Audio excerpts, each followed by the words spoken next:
Bien, chicos, lo prometido es deuda. Esta es la parte 2 de la terapia cardiovascular y vamos a continuar tratando algunas de las cosas que nos quedaron pendientes en nuestra sesión virtual anterior. Así que vamos a empezar porque este es bien larguito, entonces vamos a tener ahora. Bien, yo creo que habíamos hablado de esto ya, las anginas. No me voy a detener acá. Pero aquí básicamente lo que tenemos es la clasificación de las anginas. De nuevo, ustedes seguramente ya vieron con más detalles en fisiopatología cuando estaban en el tema de las cardiopatías isquémicas. Recuerden que las cardiopatías isquémicas, generalmente nosotros estamos condicionados a pensar que solamente es el infarto. Recuerden que está la angina, la cardiopatía isquémica crónica, el infarto agudo al miocardio y la muerte súbita de origen cardíaco, que básicamente son las que componen la clasificación de cardiopatías isquémicas según el texto que utilicé de Golgi Pathology, que fue que utilicé para hacer esa revisión en fisiopatología, para los que pudieron ver ese video. Para los que no saben de lo que estoy hablando. Pero bueno, pues la idea es esa. Ustedes ven, aquí tenemos las tres anginas. La más peligrosa de todas es la inestable. Obviamente, ustedes saben que la posibilidad de caer en infarto luego de tener una angina inestable es extremadamente alta. Estamos hablando de una oclusión de una de las coronarias de más del 70%, 80%, casi completamente obstruida. De hecho, los episodios de la angina inestable tienden a ser desarrollarse en reposo. El simple hecho de desarrollarse en reposo te da a ti entender la gravedad del asunto con respecto a lo que es la nutrición del músculo cardíaco en términos de oxígeno. Algo que, así como cuando vieron el video de la parte 1, y yo les decía en insuficiencia cardíaca que se guardaran el nombre de la dioxina, aquí posiblemente el nombre a guardar tiene que ser nitroglicerina. Y yo sé que la nitroglicerina es una droga que yo mencioné en el video anterior. Inclusive la mencioné para la insuficiencia cardíaca, no sé si recuerdan, con el fin de reducir la precarga al inicio del video pasado.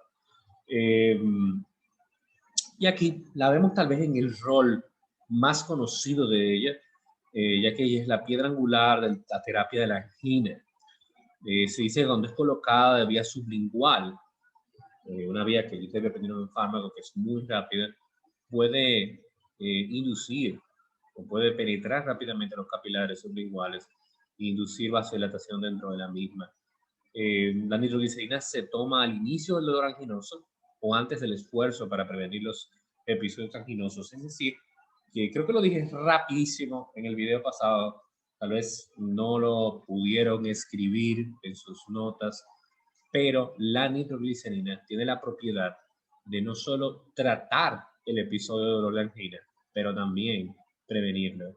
Y eso está bien chulo, porque es profiláctica y terapéutica. Profiláctica y terapéutica esta medicación. Los bloqueadores de la entrada de calcio, los mismos vasodilatadores, antihipertensivos, esos mismos, también pueden reducir los episodios de angina y ahora juegan un papel importante en el manejo de pacientes propensos a episodios de angina. Es decir, que los bloqueadores de canales de calcio no sirven para quitar el dolor de la angina, pero sí han tomado un rol en la prevención de la misma. Los bloqueadores beta-adrenérgicos, o conocidos en el medio como los beta-bloqueadores, van a suprimir la actividad cardíaca y por lo tanto disminuyen los requerimientos de oxígeno en las células del miocardio y de la misma forma pudieran, de forma teórica, ¿verdad? También utilizarse para disminuir los episodios de angina. La nitroglicerina funciona dilatando las arterias miocárdicas para mejorar el aporte sanguíneo del corazón. Y como ya habíamos visto, también tiene la capacidad de disminuir la precarga, que le vamos a llamar retorno venoso, y que esa era la propiedad que le permitía utilizarse en la insuficiencia cardíaca, acompañando evidentemente a otras drogas. La indicación de la nitroglicerina, la más común, como vieron, es como un antianginoso, que no solamente es terapéutico, sino que es profiláctico. Algunos efectos indeseables que ustedes pueden imaginarse es la hipotensión. Al final del día va a disminuir la precarga y eso va a impactar la poscarga también, por lo tanto el gasto cardíaco. Puede haber taquicardia de rebote luego de retirar el medicamento. Puede haber bradicardia mientras esté utilizando el medicamento. Puede haber isquemia cerebral y alergias como dermatitis por contactos, especialmente cuando se utilizan preparados transdérmicos, no vía sublingual. Este medicamento, como vieron, se puede utilizar de varias vías: sublingual, endovenoso y transdérmico. El más lento de todos, obviamente, es el transdérmico, unos 30 a 60 minutos para hacer pico. Sin embargo, si se fijan en la vía sublingual, la más rápida, esto es muy chulo porque ustedes están viendo aquí que la vía sublingual tiene la capacidad de hacer su pico un poco más rápido que la endovenosa, solo un poquito. Como pueden ver aquí, unos 2 minutos luego de estar sublingual, vas a tener el efecto pico. Dura muy poco, eso sí, de 30 a 60 minutos, mientras que si lo usas endovenosa, evidentemente ahí vas a tener un inicio de acción rápido, 2 minutos, pero la duración de acción va a ser mucho menor que evidentemente la sublingual. Metabolismo hepático a formas inactivas, y recuérdense que evidentemente por un metabolismo hepático tienes que tener cuidado con el alcohol. El alcohol, ustedes saben que tiende a ocupar mucho el hígado, especialmente la vía de citocromo P450, y por lo tanto el alcohol pudiera interferir con el efecto de este medicamento. Algunas drogas antihipertensivas, vasodilatadores, cuidado, porque recuérdense que si utilizas un vasodilatador, un antihipertensivo, sumado a la nitroglicerina, que va a disminuir la precarga, por ende también la poscarga, puede tumbar la presión demasiado al paciente y hacer que tenga un episodio de hipotensión y etc.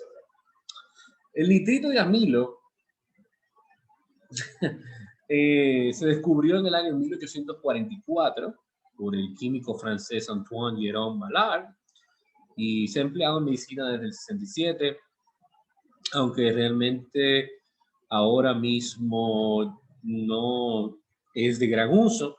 Y no es de gran uso porque, van a ver ahora, su única vía de administración es inhalada. Eso es lo primero. No sé cómo ustedes lo ven eso, si lo ven más sencillo. Tiene pocas vías. Si se fijaron, ahorita la nitroglicerina tenía transdérmico, sublingual, endovenoso, te da opciones. Aquí solo hay una. Este medicamento no previene, es solo terapéutico. De nuevo, un punto menos en comparación con la nitroglicerina. Un punto que sí tiene es que el nitrito de amilo también es el antídoto, o puede utilizarse como antídoto para personas que están envenenadas con cianuro. O sea que también puede considerarse ahí. La intoxicación del medicamento, pulsos, rubor de piel, vómitos, disminución notable de la presión arterial y una parálisis respiratoria ocasionada por la concentración de la methemoglobina. Generalmente se tiene que utilizar azul de metileno como antídotos para corregir la intoxicación por el nitrito de amilo. Como pueden ver, un medicamento que no previene los ataques, solo trata una vía solamente, que es más lenta. Puede tener aquellas cositas con el asunto de que puede ser antídoto para el envenenamiento por cianuro, y una toxicidad también es complicado. Creo que este medicamento, si tú lo pones en una balanza a comparar con el nitroglicerina, pues sin dudamente el otro lo derrota sin ningún tipo de problemas. El dinitrato de isosorbide también un medicamento para la angina. Este es al revés. Este solo se utiliza para la prevención. Este medicamento no sirve para frenar los ataques agudos. Es decir, que este es solo profiláctico, no terapéutico. A diferencia del anterior, este sí va a tener vía sublingual y vía oral para su utilización. Pero como pueden ver también, carece, si Ya yo creo que ustedes están cayendo en una conclusión aquí, pero cuando ustedes comparan estas drogas con la nitroglicerina, las dos, se dan cuenta que estos nitratos, ninguno de los dos, consigue tener ese efecto completo que nos brinda la nitroglicerina en términos de protección y de tratamiento. Muchos de ustedes seguramente se dieron cuenta que cuando estábamos hablando de antihipertensivos en el video anterior, faltaron. Por supuesto que faltaron. Cubrimos muchos antiadrenérgicos, cubrimos algunos diuréticos que también juegan un rol en lo que es el manejo de la hipertensión, pero ustedes seguramente se dieron cuenta que nos faltan. De hecho, algunos los mencionamos, pero ahora vamos a darle un poquito más de atención. La vasodilatación también se puede inducir inhibiendo a los vasoconstrictores endógenos o activando una vía de vasodilatación. Algunos ejemplos de vasodilatadores que conocemos son los inhibidores de la enzima convertidora de angiotensina o los IECA. Y como ya ustedes se pueden imaginar, como habíamos dicho en el video anterior, el rol aquí es bloquear esa enzima. Literalmente, la droga, el nombre, la familia o grupo de medicamentos te dice cómo funciona. Y eso está bien chulo, no hay que aprendérselo. Es un chivo, lo tienen ahí mismo, básicamente. Y es que va a frenar la transformación de la angiotensina 1 a angiotensina 2. Entonces, esto es un proceso que ocurre en los pulmones, ¿verdad? Y recuerden que la angiotensina 2 es un vasoconstrictor potente, y por lo tanto, al tú dividirlo, pues vas a tener la resultante vasodilatación. También los bloqueadores de entrada de calcio, de nuevo lo explicamos en el anterior. Si ustedes van allá atrás hace mucho tiempo y estudian fisiología, van a recordar el rol del calcio, muy importante, en lo que es la contracción muscular y la teoría de deslizamiento de filamentos, secuencia de la actina, miocina y todo eso.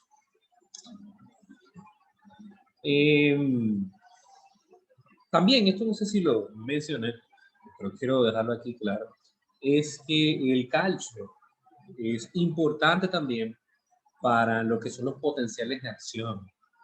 No sé si ustedes recuerdan, cuando estaban estudiando fisiología, que en los músculos cardíacos, no tanto así en las células más capaces, pero en los músculos cardíacos, y por qué no, sí, también en las células más capaces, había un rol del calcio muy importante. Recuérdense, en el caso de las células musculares, la fase 2 del potencial de acción depende de los canales L de calcio.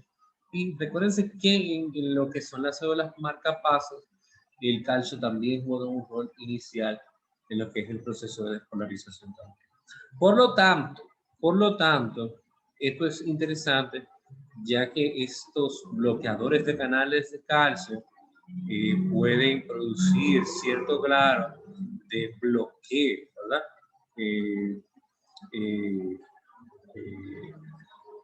O más bien de aceleración, perdón, de aceleración de lo que es el paso del potencial de acción.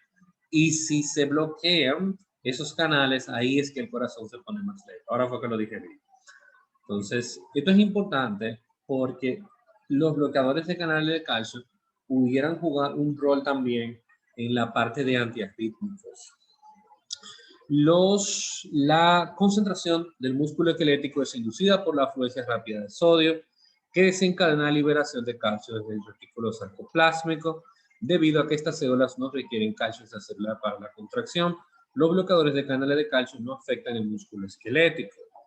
Los vasodilatadores directos pueden relajar las células del músculo liso que rodean los vasos sanguíneos mediante un mecanismo que no está claro, pero probablemente tiene que ver con uno de los vasodilatadores que ustedes más han escuchado, que es el óxido nítrico, que se produce a nivel del endotelio vascular. Es decir, vamos a tener los IECA, vamos a tener los bloqueadores de canales de calcio, que arriba del rollo los bloqueadores de canales de calcio también pueden ser antiarrítmicos, y también vamos a tener lo que se conocen como vasodilatadores directos, que se cree que su mecanismo tiene que ver con el óxido nítrico directamente estimulando la capa muscular de los vasos.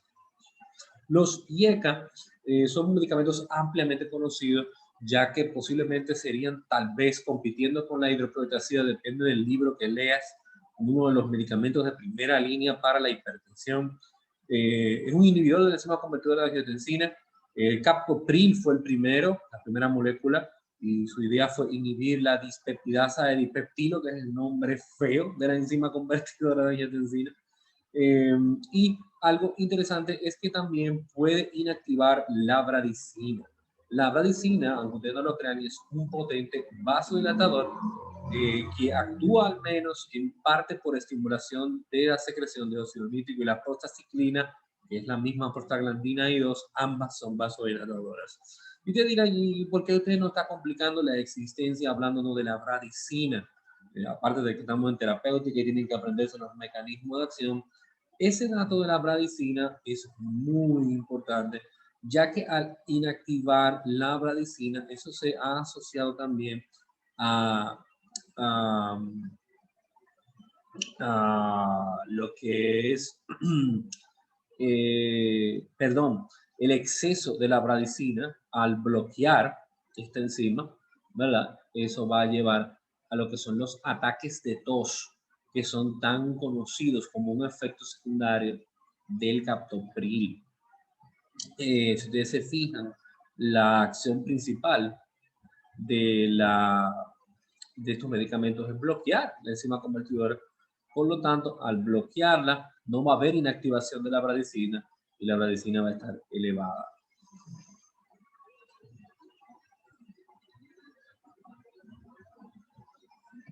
Una de las indicaciones que ustedes más le van a encontrar a este medicamento es a lo que se le conoce como hipertensión de alta renina.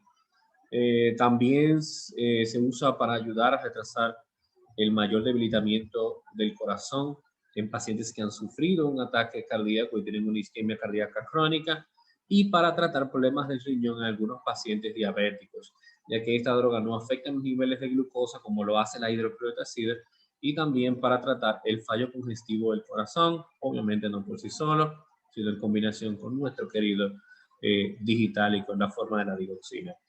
Algo interesante también aquí, que algunos de estos medicamentos se prefieren mucho también en pacientes diabéticos, como es el ramipril, ya que se ha probado que estos medicamentos protegen al paciente de la degeneración de la nefropatía diabética.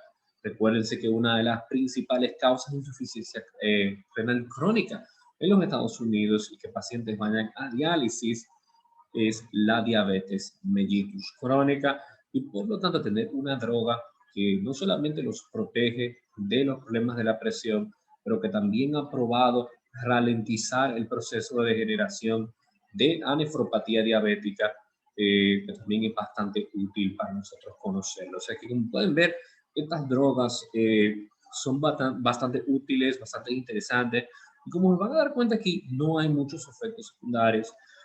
Todos los IECA, todos los de esta familia van a producir mareo, hipotensión, rash en la piel, taquicardia, proteinuria, cefalea y tos, que son efectos secundarios que, para serles sincero, no son tan graves. Como pueden ver, ninguno hay de esos que ustedes pueden ver parece ser algo que pueda poner en riesgo la vida de los pacientes. Sin embargo, el captopril, específicamente el captopril, tiene un efecto secundario que, a pesar de que es raro, sí puede ser potencialmente peligroso en la forma de la neutropenia y la granulocitosis, ya que inclusive se considera que es un protocolo para abandonar tratamiento la aparición de esta entidad. Ya después de ahí, la mayoría de todos los IECA, el ramipril, lisinopril, fosinopril, benzapril, son muy similares al captopril, solamente quitando de en medio lo que es esa agranulocitosis y neutropenia, y tal vez uno que más que otro, como el ramipril, en lo que sería la protección renal en los pacientes diabéticos. Sin embargo, la mayoría de ellos mantienen el mismo perfil, las mismas indicaciones, porque básicamente aquí no tiene que tener mucha variedad, son fáciles de aprender. El enalapril, si quieren aprenderse algo diferente aquí, se convierte en ácido enaloprílico, que actúa similar al captopril, o sea que es el único que tal vez tiene un mecanismo diferente, y se puede utilizar en hipertensión de leve a severa, también como hipertensión renovascular y fallo cardíaco, pero evidentemente en acompañamiento. O sea que básicamente, en esencia, todos los IECA son iguales. Vasodilatadores directos. Aquí tenemos a la hidralazina. Wow. La hidralazina, una droga que tal vez en mi área personal la conozco muy bien, ya que es junto con el labetalol que vimos en el video 1 y con la metildopa que vimos en el video 1 también, la hidralazina es una de las otras drogas que se consideran en las embarazadas que tienen hipertensión. Y ustedes dirán, ¿y por qué es que usted tanto nos presiona con estas drogas que se utilizan en la hipertensión inducida por el embarazo? Y es porque en nuestro país, en República Dominicana, la causa número 1 de mortalidad materna, tal vez por más de 10 años, ha sido los trastornos hipertensivos severos del embarazo. Y posiblemente a cualquiera de ustedes que le toque hacer su pasantía en algún lugar o que le toque trabajar como médico general en algún lugar, en algún momento, pudieran encontrarse con una de estas pacientes. Y lo más posible es que sean ustedes los encargados de iniciar las terapias. Y posiblemente creo que sería muy buena idea que por lo menos ustedes conozcan el menú reducido de drogas que ustedes van a poder tener para utilizarse. Ya ustedes pueden en sus notas empezar a escribir para la hipertensión inducida por el embarazo, alfa-metildopa, labetalol e hidralazina. Ya empiezas a hacer tu blog de notas y vas a tener por lo menos esos 3 nombres ya ahí guardaditos y te vas a recordar. La hidralazina es un relajante del músculo liso de acción directa, como dijimos ahorita, y está indicado para el tratamiento de la hipertensión arterial de moderada a grave, solo o en combinación con otras drogas. Actúa relajando la musculatura lisa, fundamentalmente a nivel de las arterias y arteriolas, llevando a vasodilatación por la disminución de la resistencia vascular. Y, como le dije, puede utilizarse en la presión, hipertensión inducida por el embarazo. Una de las cosas que caracteriza este medicamento y que uno siempre lo recuerda por esto, es que la hidralazina produce una taquicardia refractaria que puede ser muy importante y muy peligrosa. Por eso, este medicamento no es una droga que se pone y simplemente la pones y te vas, sino que al utilizarla tienes que mantener la vigilancia del paciente, ya que, como les dije, el efecto que tiene sobre la cronotopía es bastante severo. La hidralazina está contraindicada en personas que sean alérgicas a la hidralazina, además de que también no se prefiere utilizar durante el periodo de lactancia y en niños menores de 18 años, así también como lleva contraindicación en pacientes con disección de la aorta o enfermedad de las arterias coronarias como una cardiopatía isquémica conocida, y también en personas que tengan enfermedades valvulares especial como la enfermedad reumática a nivel de la válvula mitral. Uno de los efectos más conocidos de la hidralazina luego de la taquicardia es que puede producir un cuadro clínico parecido al lupus eritematoso sistémico.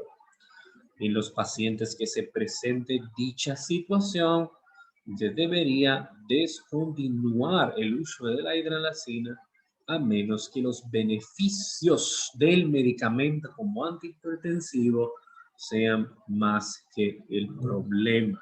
Es decir, que hay que tener una relación riesgo-beneficio. Puede llevar a una neuritis periférica, ya que interviene con el metabolismo de la vitamina B6, piridoxina en el tejido nervioso, además de los problemas con la taquicardia y las palpitaciones que produce. El minoxidil, yo sé si a ustedes le da un poquito de gracia verlo aquí, porque el minoxidil no se ha hecho famoso por ser un antihipertensivo. El minoxidil, a pesar de ser un hermanito de la hidralazina y guardar un mecanismo igual a la hidralazina, no se utiliza ampliamente para el manejo de la hipertensión, a pesar de que puede ser una opción antihipertensiva solamente como un plan B. Ustedes ven aquí, nunca va a ser primera línea para nada. Al menos en el contexto de la hipertensión, no lo va a hacer. Solamente se va a utilizar si el otro medicamento no funciona. ¿Dónde es que el minoxidil ha brillado? Y tal vez ustedes por su nombre minoxidil no lo conozcan, pero tal vez por su nombre comercial tan famoso, Rogaine, ¿verdad? O Rogaine, si lo conocen. Ahora tal vez algunos dicen, porque este es el tratamiento para la alopecia masculina. Esa cremita, ese tratamiento tópico, que ustedes ven en las tiendas, en las farmacias, que se untan los hombres, ya que nuestro querido minoxidil tiene la capacidad de inducir el crecimiento en el folículo piloso. Vayan ustedes a averiguar si ustedes pensaban que esto era interesante. De nuevo, es algo a tener en cuenta, porque por esa misma línea, tal vez tú pudieras inferir que pudiera en una mujer provocar problemas este medicamento. Y sí, de hecho es una consideración a tener en cuenta, ya que se ha asociado que el minoxidil puede producir hirsutismo en las chicas. El pinacidil es más potente que la hidralazina, pero tiene menos efectos secundarios que el minoxidil y guarda el mismo mecanismo. El diazóxido es un fármaco utilizado como vasodilatador en el tratamiento de la hipertensión aguda o la hipertensión maligna. Te dan el dato de que sea por un periodo de tiempo corto. Además de que inhibe la secreción de insulina desde el páncreas, por lo que se utiliza para contrarrestar la hipoglicemia en varios estados de enfermedad, tales como el insulinoma. Es decir, esto es un dato muy extraño, si ustedes se fijan. Este medicamento básicamente inhibe la secreción de insulina. Y en pacientes que tengan una enfermedad tan rara como un insulinoma, pues pudiera controlarlo. Recuérdense que en el insulinoma vas a tener exceso de insulina. Ese exceso de insulina va a llevar a hipoglicemia bastante severa. Quieras utilizarla aquí. Pero eso es la otra cara de la moneda. Es que en un paciente que no tenga un insulinoma, pues lo que va a hacer es que el paciente produzca menos insulina y le va a subir el azúcar. O sea que en un paciente que no tenga un insulinoma, el problema va a ser que le va a producir hiperglicemia. Es un activador de los canales de potasio que causa una relajación local del músculo liso a través de un incremento de la permeabilidad membranosa hacia los iones de potasio. Esto cambia los canales iónicos voltaje dependiente del calcio que inhiben la generación de un potencial de acción. El nitroprusiato, que puede ser convertido a óxido nítrico, lo que induce al GMP. Ya que ustedes ven la palabra óxido nítrico, ya lo primero que les llega a la mente es la vasodilatación. No debería ser tan misterioso aquí. Ver al nitroprusiato se puede utilizar vía endovenosa de forma continua para pacientes con crisis hipertensiva, y entre sus efectos secundarios tiene la hipotensión severa, la toxicidad hepática, pero también, que es lo que quería decirle, se ha asociado a que el nitroprusiato también puede producir intoxicación por cianuro. Bloqueadores de canales de calcio. El primero posiblemente le sorprenda, porque cuando uno habla de bloqueadores de canales de calcio, uno siempre como que tiene ya la palabra nifedipina, modipina, nicarditina, pero el primero que vamos a decir es verapamilo. Y no crean que este es un medicamento que no se usa. Eso es mucho que ustedes aprenden en farmacoterapia y que nadie lo ve. El verapamilo es bastante útil aún. Es un medicamento bloqueador de los canales TENTO o canales L de calcio, indicado en medicina para el tratamiento de la hipertensión, obviamente, la angina de pecho, como lo habíamos dicho, trastorno del ritmo cardíaco, que lo hablamos hace un ratico, y también de forma reciente para el tratamiento de los dolores de cabeza. De hecho, le agrego a eso que también el verapamilo y la nifedipina se han utilizado también para controlar las contracciones uterinas durante los pacientes que tienen amenaza de parto prematuro, y también se ha utilizado para los pacientes que tienen cólicos nefríticos para controlar el dolor a ese nivel. Es un antiarrítmico de clase 4 de la clasificación de Von Williams, ya que enlentece el nodo AB, lo vimos ahorita, más efectivo que la dipsina en controlar la velocidad de contracción cardíaca. O sea que ustedes tienen aquí a un medicamento hipertensivo, antihipertensivo, se utiliza para la angina, es antiarrítmico y también tiene usos en la vía de, como le habíamos dicho, obstétrica, en la vía de cólico nefrítico y en el manejo también de la migraña. El verapamilo bloquea la entrada de calcio, como el nombre sugiere, bueno, como el nombre sugiere, como habíamos hablado del grupo de medicamentos, dilata las arteriolas periféricas, reduce la postcarga, enlentece el nodo AB, protege el miocardio durante la isquemia leve y tiene capacidad de bloquear los receptores alfa-adrenérgicos. Excelente, hasta eso tiene. Reduce la frecuencia de la angina y la necesidad de utilizar nitratos, o sea que se puede utilizar para prevenir, no para tratar, pero bastante bueno. Y es la droga de elección en la taquicardia supraventricular paroxística, que es un tipo de arritmia, además de que enlentece la respuesta ventricular en los pacientes con fibrilación auricular, además de que es útil para la hipertensión. ¿Ustedes quieren algo más bueno de ahí?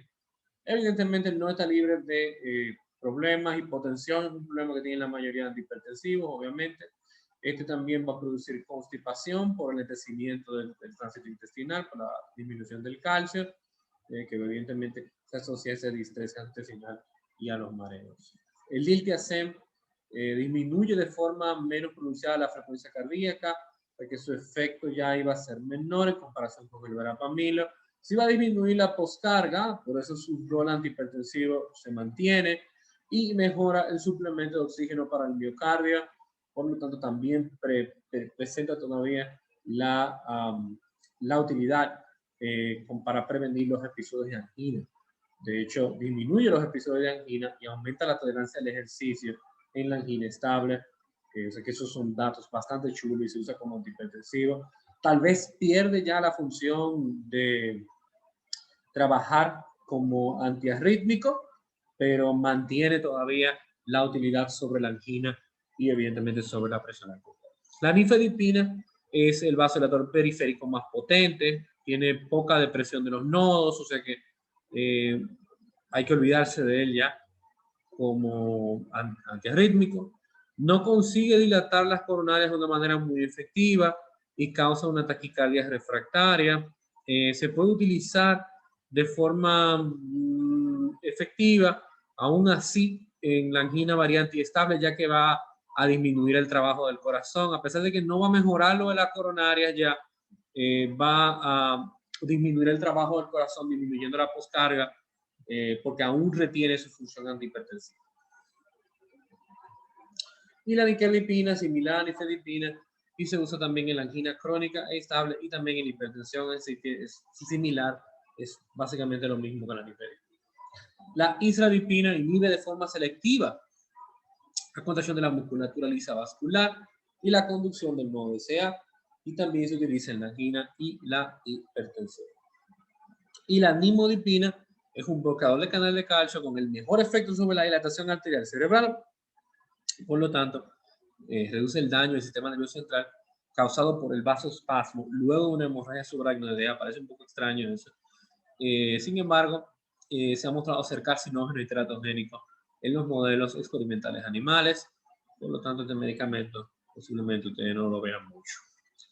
El bepridil produce una vasodilatación leve y reduce la tasa de contractibilidad y frecuencia cardíaca, además de que disminuye la conducción. Ustedes se fijan aquí, su función vasodilatadora no es muy buena. Este es un bloqueador de canal de calcio cuyo enfoque va a ser mayor en la función antiarrítmica. De hecho, como pueden ver, no se usa en la hipertensión. Su uso va a ser ya más dirigido en lo que es la angina y cuando otras drogas fallan, y bueno, bien, tener cuidado con ella porque así pudiera asociarse también a desarrollar taquicardia ventricular. O sea que pudiera utilizarse para alguna que otra cosa, pero pudiera desarrollar arritmias. La felodipina, su efecto aún está en investigación, es un antihipertensivo y como pueden ver puede producir edema periférico, un brushing, ¿verdad? enrojecimiento y la cefalea y los mareos. Los ARA2 básicamente son unas drogas, ustedes seguramente lo han visto por ahí. Lo que significa ARA2 es antagonista de los receptores de angiotensina 2. Como ustedes se pueden imaginar, aquí en vez de inhibir la transformación de angiotensina 1 a angiotensina 2, lo que tú estás inhibiendo es que la angiotensina 2 ya formada haga su efecto. Estos medicamentos, como el losartán, candesartán y ese grupo de drogas, fueron muy famosos, todavía ustedes lo van a ver utilizándose por aquí, pero ellos presentaron un pequeñito problemita en algunos estudios y ha hecho que muchos profesionales ya no los quieran estar utilizando. Los antagonistas de los receptores de angiotensina 2 son sustancias, como su nombre lo indica, que actúan como antagonistas o bloqueantes de los receptores de angiotensina 2, llamados receptor AT1. Los bloqueadores de estos receptores AT1 de manera directa causan vasodilatación y reducen la secreción de vasopresina. Para los que no recuerden qué es vasopresina, vasopresina es la hormona antidiurética. Va a reducir la secreción de vasopresina y reduce la producción y secreción de aldosterona. Al disminuir la vasopresina y aldosterona, vas a disminuir la reabsorción de fluido y por lo tanto vas a disminuir el volumen intravascular, y si disminuyes el volumen intravascular, eso va a disminuir la presión arterial también.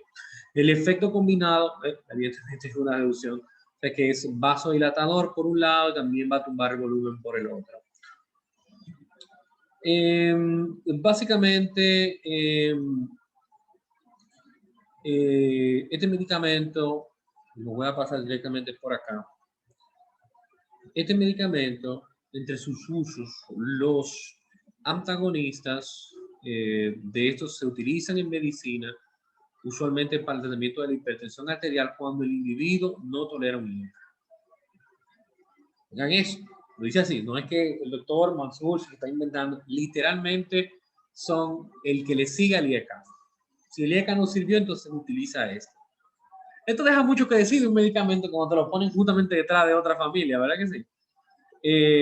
Los ARA2 no inhiben el metabolismo de la bradiquinina u otra quinina, por lo tanto ustedes nunca lo van a ver a ellos con el problema de la tos que tenía los IECA. Y recientemente se han empezado a usar los ARA2 dentro del tratamiento de la insuficiencia cardíaca, igualmente en pacientes que no toleran los IECA, en particular el candesartán.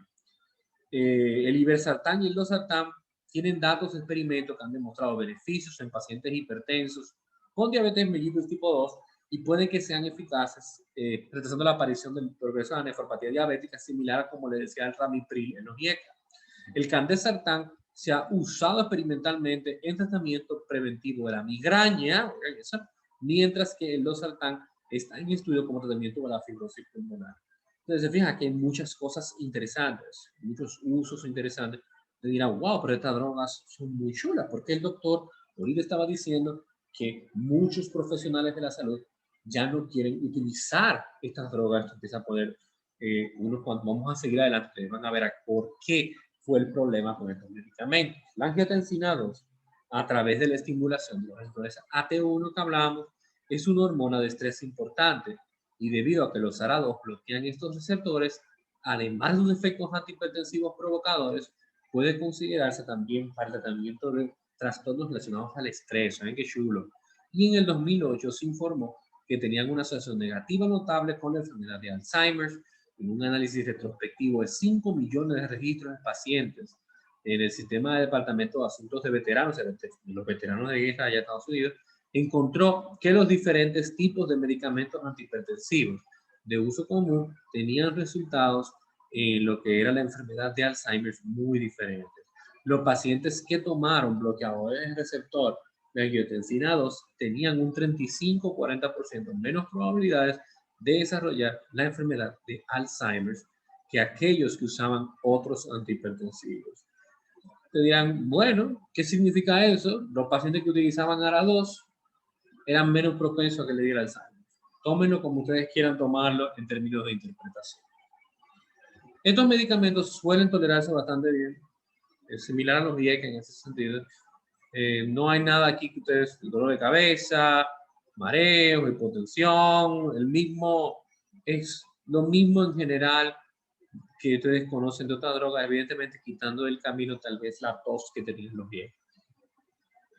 Los problemas de este medicamento empezaron a verse con una relación que se hizo con el infarto agudo del miocardio. Hay una creencia de que los ARA2 aumentan el riesgo de que tenga un infarto. De hecho, se está investigando todavía. Algunos estudios sugieren que los ARA2 pueden aumentar el riesgo de infarto, sin embargo, otros dicen que no. Hasta la fecha no hay un consenso. Y el hecho de no haber consenso no significa que no hay una verdad al final, pero el asunto es que en esto no hay consenso. Y como hay otras drogas que pueden ser más efectivas que los ARA2, por eso ha habido una tendencia de que los médicos no quieran utilizarlo, porque yo no me voy a arriesgar si tengo la oportunidad de utilizar otra droga que sea mucho mejor. Y hay una inseguridad con respecto a esto. Lo que se cree es que como consecuencia del bloqueo de los AT1, como hemos hablado varias veces ya, los ARA2 aumentan los niveles de angiotensina 2 varias veces por encima de la línea de base al desacoplar un circuito de retroalimentación negativa. Es decir, que el control hormonal de negative feedback se va a perder por el bloqueo. El aumento de los niveles de angiotensina 2 circulante da como resultado una estimulación sin oposición de los receptores AT2. ¿Qué pasa? Hasta ahora solo hemos hablado de los receptores AT1 de angiotensina. Pero ¿qué pasa con esos receptores AT2? Que ahora con esta gran cantidad de angiotensina 2 que vamos a tener, ¿qué va a significar? Estos receptores de AT2, que además están rebusados a la alza, van a tener un dato interesante. Los datos recientes sugieren que la estimulación de los receptores AT2 puede ser menos beneficiosa que la propuesta al inicio.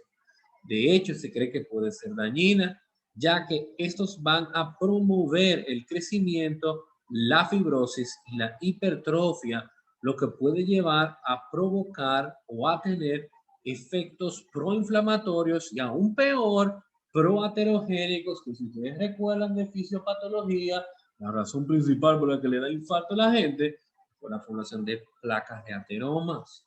Pero no solo eso, una estimulación que induzca a mitosis y crecimiento pudiera en teoría asociarse a aumentar los diagnósticos de cáncer, porque ¿qué es el cáncer? ¿Verdad que sí? Es un sobrecrecimiento celular descontrolado. Un estudio en el 2010 determinó que el metaanálisis de los ensayos controlados aleatorios sugiere que los ARA2 se asocian a un aumento moderado del riesgo de un nuevo diagnóstico de cáncer, pero que dados los datos limitados no es posible extraer conclusiones sobre el riesgo exacto de cáncer asociado con cada medicamento en particular.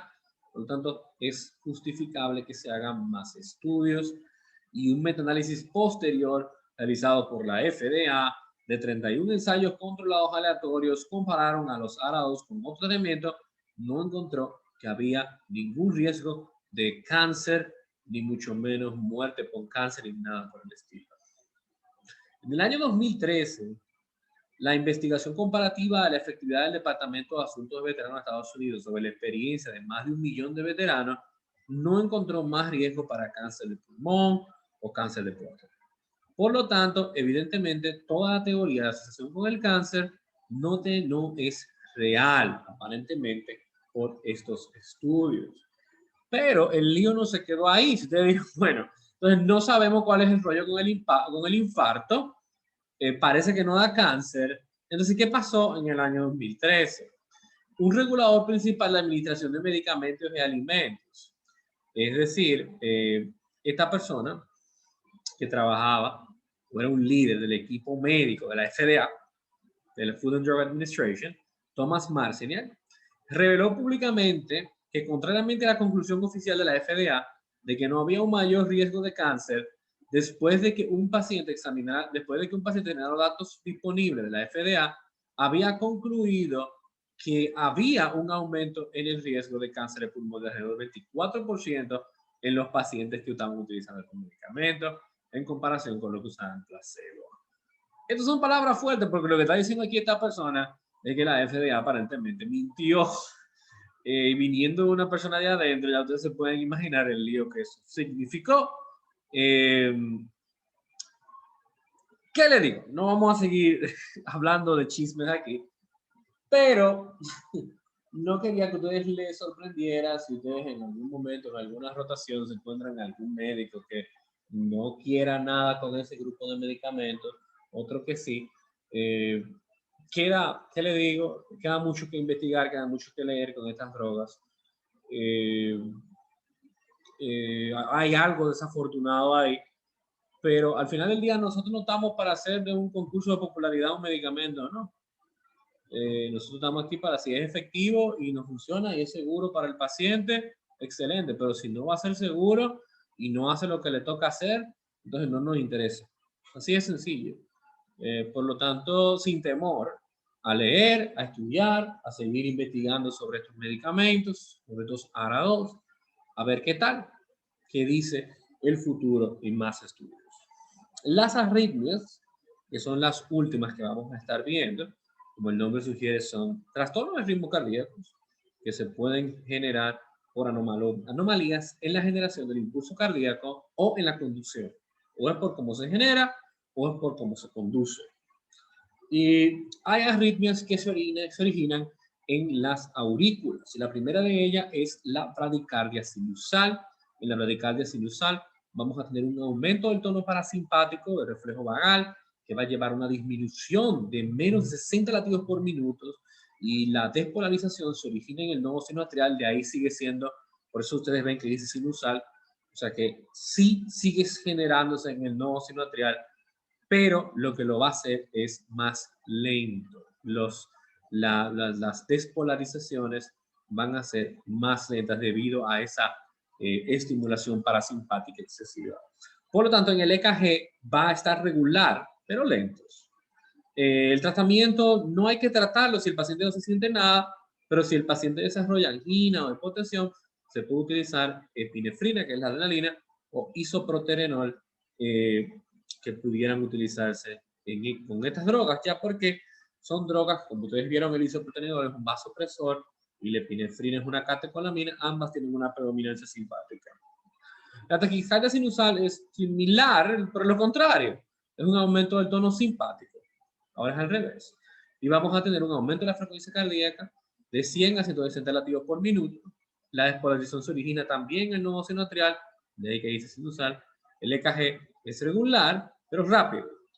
Lo mismo, aquí no se va a requerir tratamiento si el paciente es asintomático, o si el paciente está presentando clínica, entonces vas a utilizar tratamiento. Pero aquí vas a usar lo contrario. Tú no vas a buscar de ninguna forma nada que sea adrenérgico ni nada que sea simpático, sino que vas a buscar un bloqueador. ¿Vas a buscar a quién? El propanolol, por ejemplo. ¿Y qué es el propanolol? Un beta bloqueador, un bloqueador de los 3 betas de la adrenalina. Fíjense que se prefiere el propanolol, ya que disminuye la tasa de estimulación de las catecolaminas sobre el nodo SA, además de que disminuye la velocidad de conducción del nodo AA. Ahora, aquí es donde empieza a complicarse las cosas de las arritmias originadas en la aurícula. Aquí tenemos la taquicardia atrial multifocal. Aquí estamos complicando un poquito. Aquí la despolarización se origina de varios focos de la aurícula en intervalos irregulares. Esto ya sí empieza a ser un problema, chicos, porque ustedes saben que el marcapaso principal del corazón es el nodo sinoatrial que se encuentra en la aurícula derecha. Sin embargo, aquí el potencial de acción no se va a generar ahí, sino que se va a generar de diferentes lugares en la misma aurícula.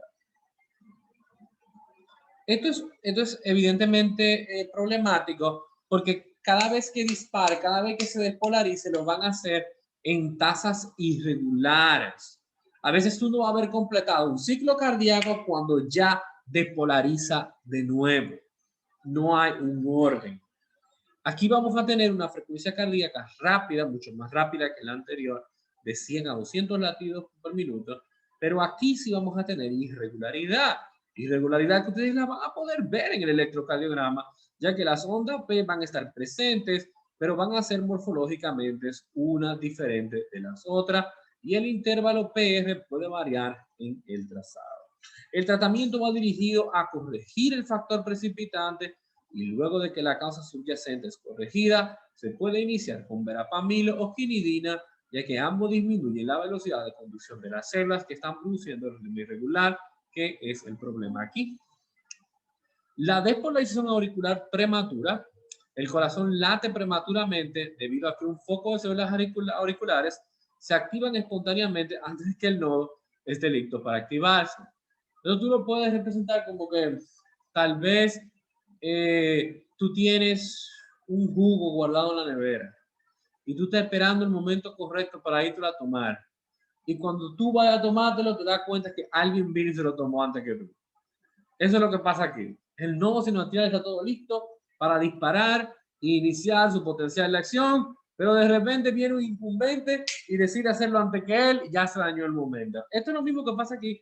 Por eso ustedes ven que dice, el corazón late prematuramente, debido a que hay un foco de células auriculares que se activan espontáneamente antes de que el mismo nodo esté listo para activarse. En el EKG vas a tener una interrupción del ritmo regular por una onda P temprana. Ustedes recuerdan que la onda P es la despolarización de las aurículas. La onda P puede ser seguida de un complejo QRS normal si el nodo SA y el ventrículo han tenido tiempo de repolarizar, ya que si no, no va a haber nada porque recuérdense que va a crearse esa irregularidad. No requiere tratamiento si es asintomática, pero si es sintomática, utilizarías antiarrítmicos de la clase 1A de la clasificación de Von Williams, se las voy a enseñar ahora en un ratito, como la quinidina, la procainamida y la disopiramida. El flúter auricular, básicamente aquí vamos a tener un foco ectópico de células auriculares que generan de 250 a 300 impulsos por minuto. Y si eso suena mal, es porque es bastante malo. El ventrículo, por suerte, ¿verdad?, no va a responder a todos esos impulsos, porque ni loco que estuviera el ventrículo, pero va a responder a cada segundo o tercer impulso. Y como estamos hablando de que genera 250, 300 impulsos, como quiera, eso va a ser bastante. Los ritmos atriales ventriculares sí van a ser regulares. Básicamente, vamos a tener en el EKG una serie de 2 a 4 ondas P cercanas, seguida de un QRS normal.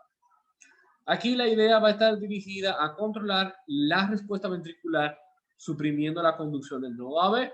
Si tú recuerdas que el nodo AB básicamente que crea los sinsitios, esas zonas aisladas, si tú lo haces más lento, va a durar más en pasar un impulso de las aurículas a los ventrículos.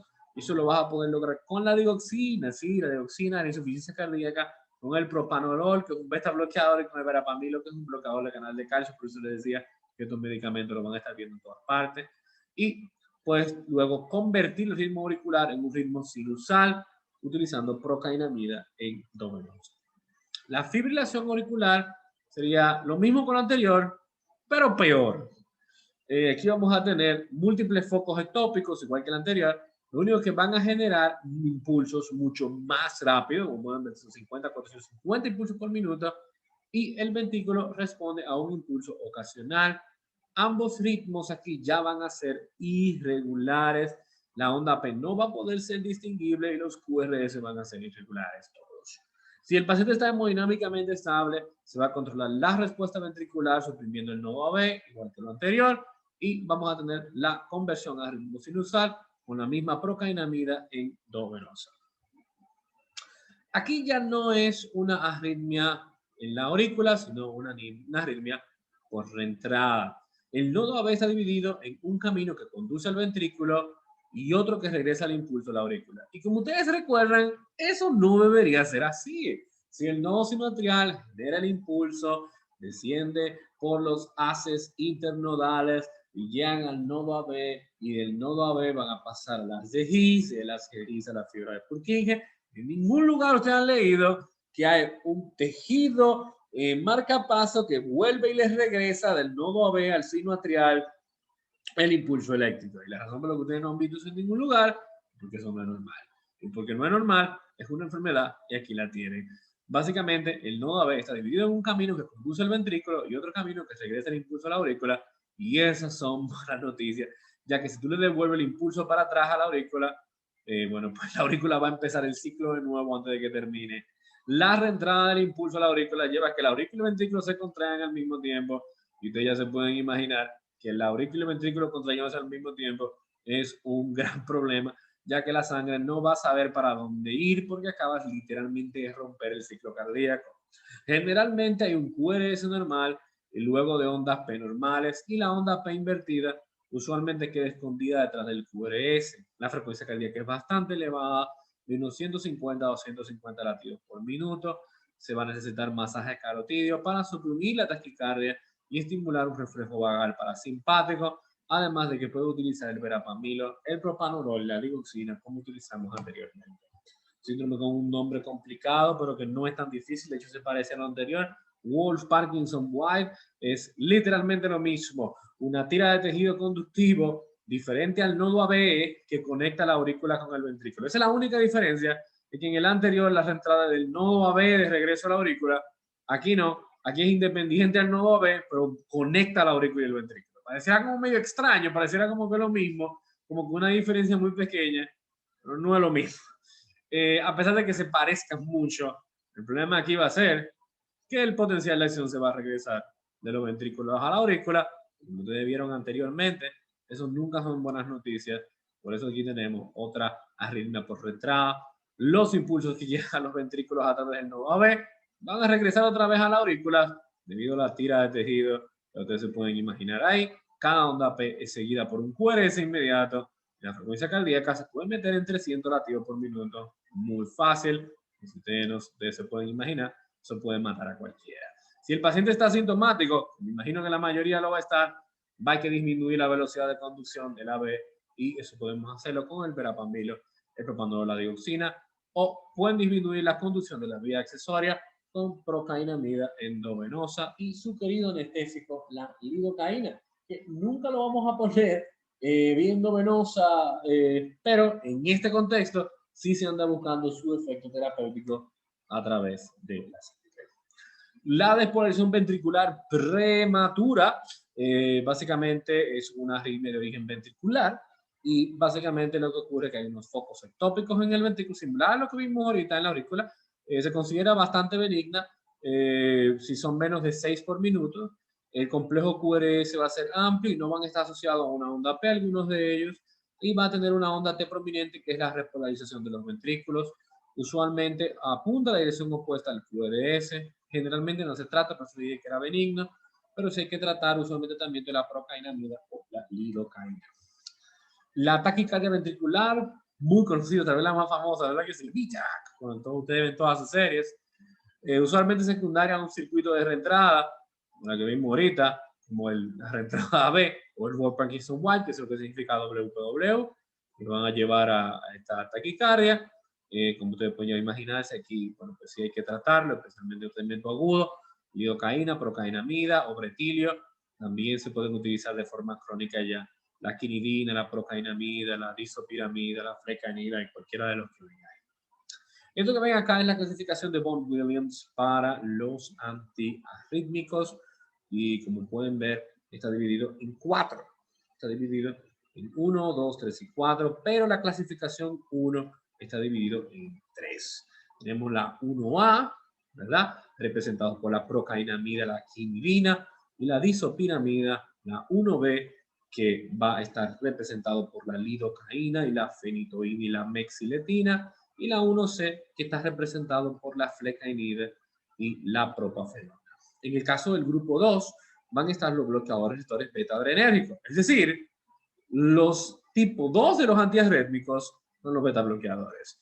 El propanolol, el atenolol, el metoprolol y todos los ololes que ustedes han aprendido, aquí es que están incluidos también. Aquí si pensaron que solo iban a tener en antihipertensivos, estaban totalmente equivocados. Mírenlo aquí como antiarrítmicos. Los del grupo 3 básicamente son bloqueadores de canales de potasio. Y aquí es donde está la miodarona. Yo creo que yo se la mencioné al inicio del video anterior. Aquí la tienen, la miodarona, un antiarrítmico ampliamente conocido. Y por último, en el grupo 4, sí señores, los vasodilatadores conocidos aquí por ustedes, que son los bloqueadores canales de calcio. Ustedes ya lo conocen. Se lo debieron a imaginar porque yo se lo dije hace un rato. El verapamilo, el diltiazem y la nifedipina están tomando un rol. Bien, chicos, vamos a dejarlo aquí por este video. Ya aquí hemos cubierto y aquí concluimos ya lo que son las terapias de enfermedades cardiovasculares. Pudimos ver el tratamiento de la hipertensión arterial, el tratamiento de la insuficiencia cardíaca, el tratamiento del shock, el tratamiento del edema agudo del pulmón. Pudimos ver también el tratamiento de la angina. Pudimos ver el tratamiento de las arritmias. conocimos diferentes medicamentos y cómo medicamentos que tal vez antes solo conocíamos por ser antihipertensivos, los vimos participando en otras enfermedades, así como otros más, pudimos verlo en diferentes entidades y eso es parte de la integración que estamos intentando de hacer con estos temas. Así que nada, nos estaremos viendo en otro video más de este módulo. Bye bye.